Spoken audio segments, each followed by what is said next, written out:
Salut à tous, je suis Platypus, bienvenue sur ma chaîne. Aujourd'hui, je vais vous parler d'un livre très célèbre qui a marqué les enfants du monde entier. Il s'agit de L'Histoire sans fin, écrit par Michael Ende et publié en 1979 en Allemagne.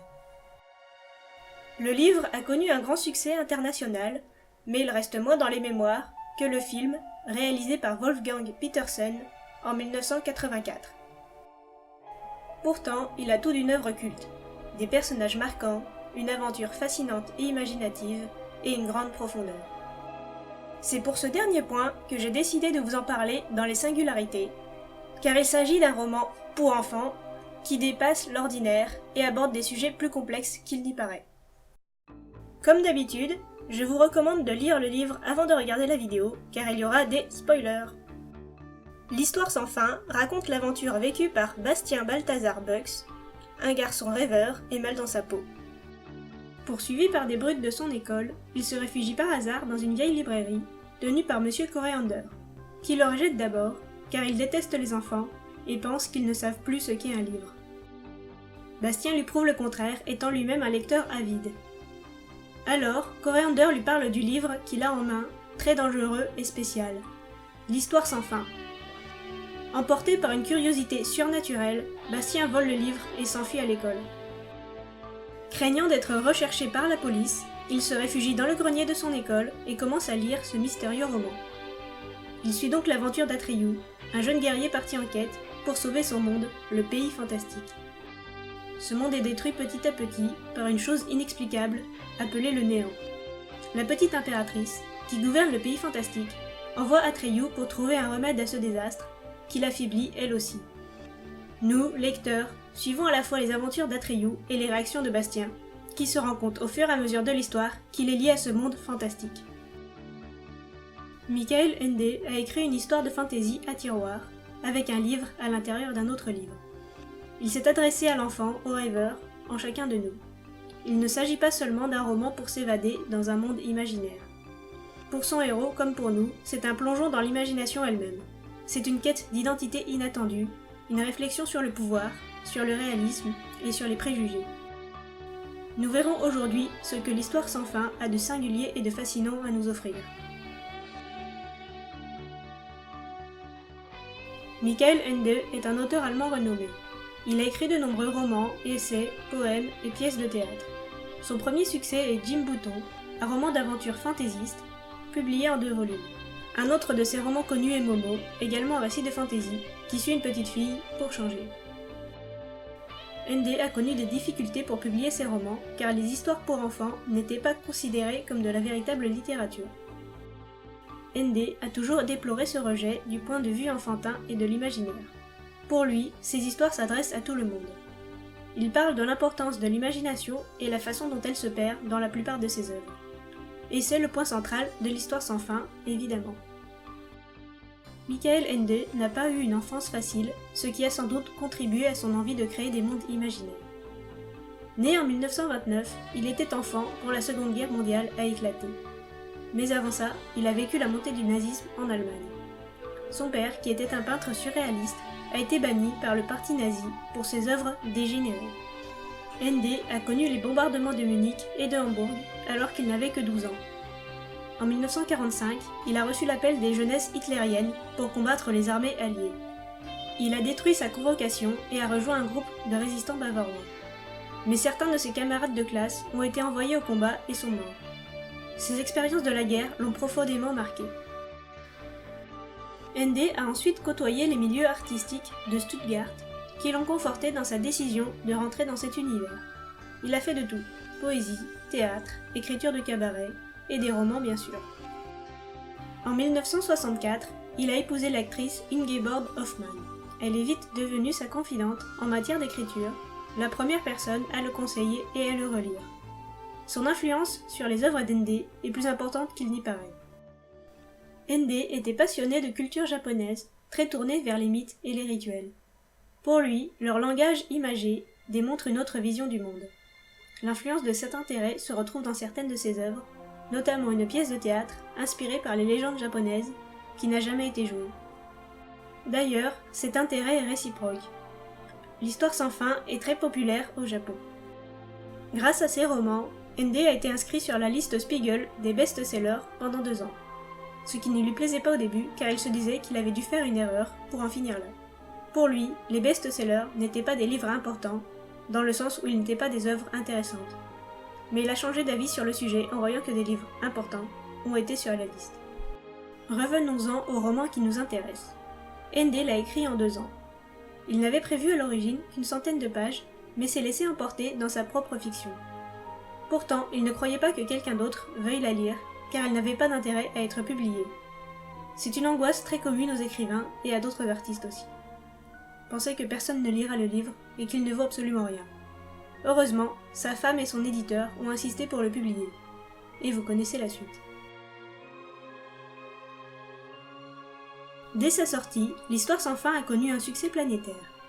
En dépit des critiques reçues, accusant Ende d'inciter les lecteurs à s'évader dans un monde illusoire, plutôt que de vivre dans la réalité.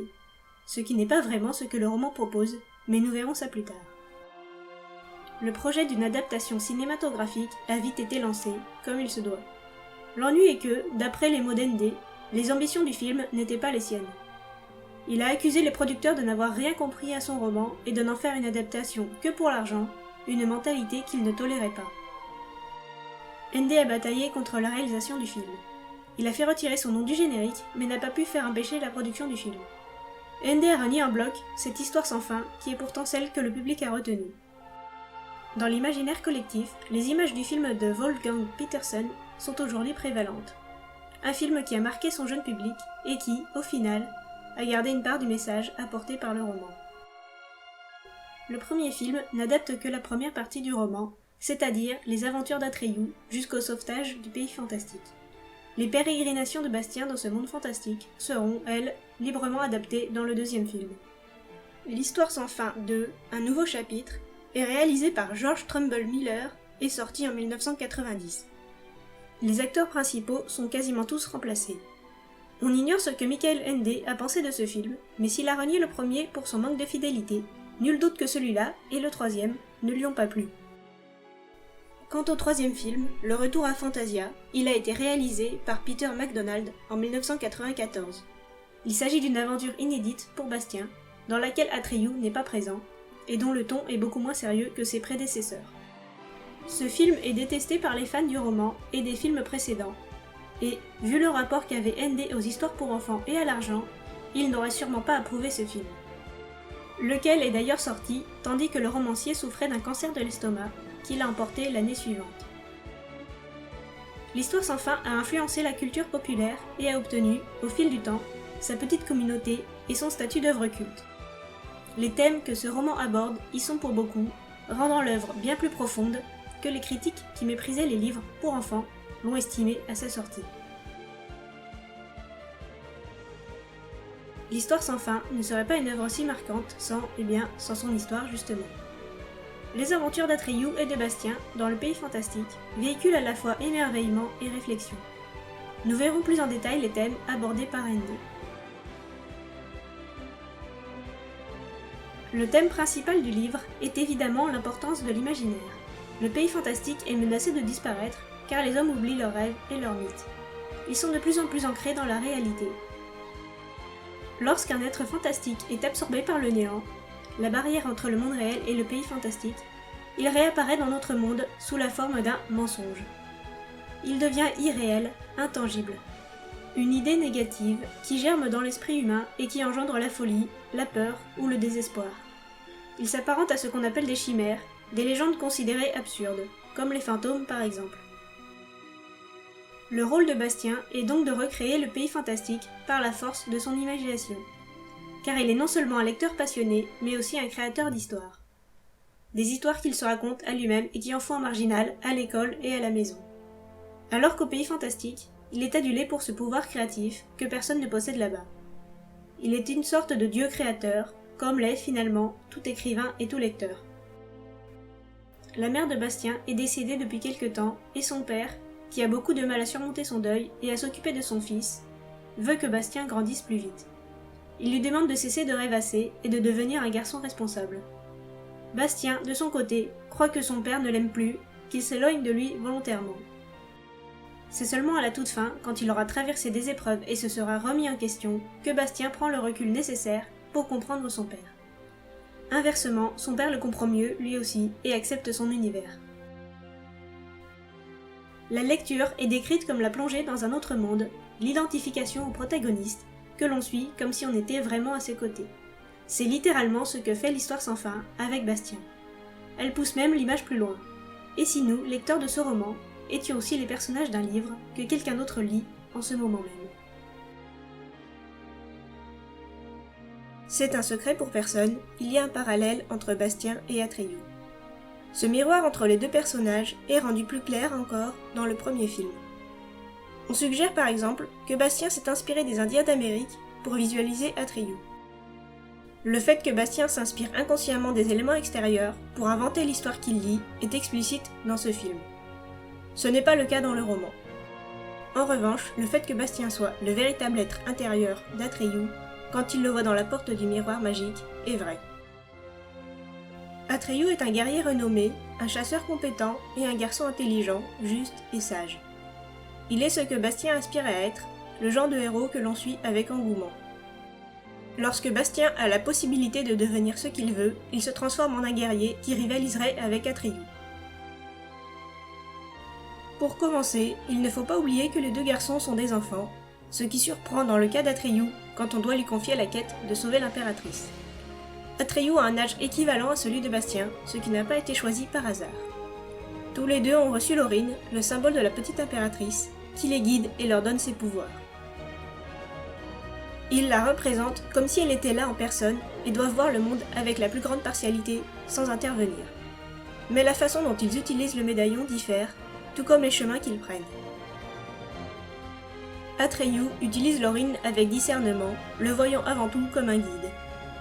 Il a une foi aveugle envers l'Aurine et l'impératrice. Il n'abuse pas de son autorité, il ne se sert de l'Aurine que dans le but de discuter avec tous les habitants du pays fantastique. Une seule fois, il veut intervenir pour sauver Fushur, le dragon de fortune, mais il est rappelé à l'ordre et n'insiste pas.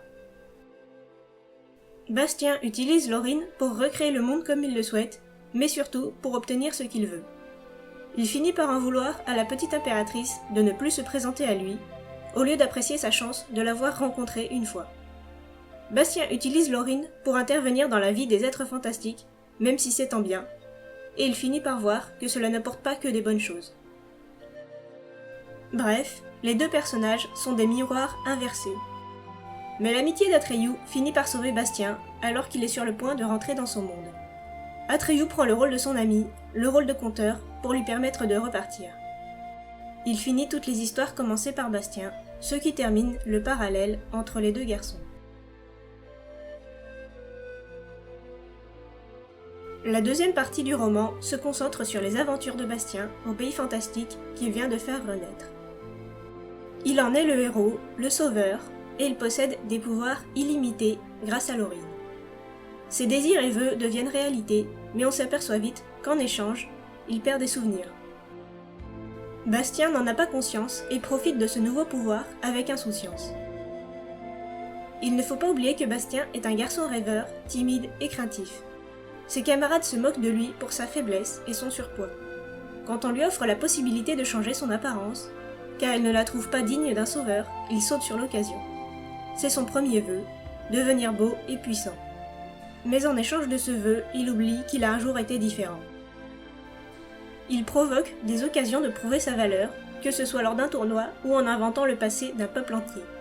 Il veut devenir fort et sage, mais de façon instantanée et en provoquant le destin.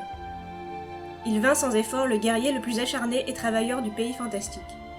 Tout cela parce qu'il envie Atreyu et qu'il veut que son nouvel ami l'admire. Mais comme Atreyu sait que Bastien porte l'Aurine, il sait aussi que tous ses exploits ne sont pas de son propre fait. Bastien devient orgueilleux, galvanisé par la sorcière Xaïd, qui le manipule pour obtenir le pouvoir à travers lui. Il se méfie d'Atreyu car elle pense que son ami veut lui voler l'Aurine, et finit par le bannir en apprenant que c'est effectivement le cas, mais pour préserver Bastien de ses effets néfastes. Bastien décide de prendre la place de la petite impératrice qui a disparu, car il est le sauveur et le plus grand héros du pays fantastique. C'est le climax de son histoire, avec une bataille sanglante entre ses suiveurs aveuglés et les alliés d'Atreyu, qui cherche à mettre fin à la folie de Bastien, avant qu'il ne perde tous ses souvenirs et donc son identité.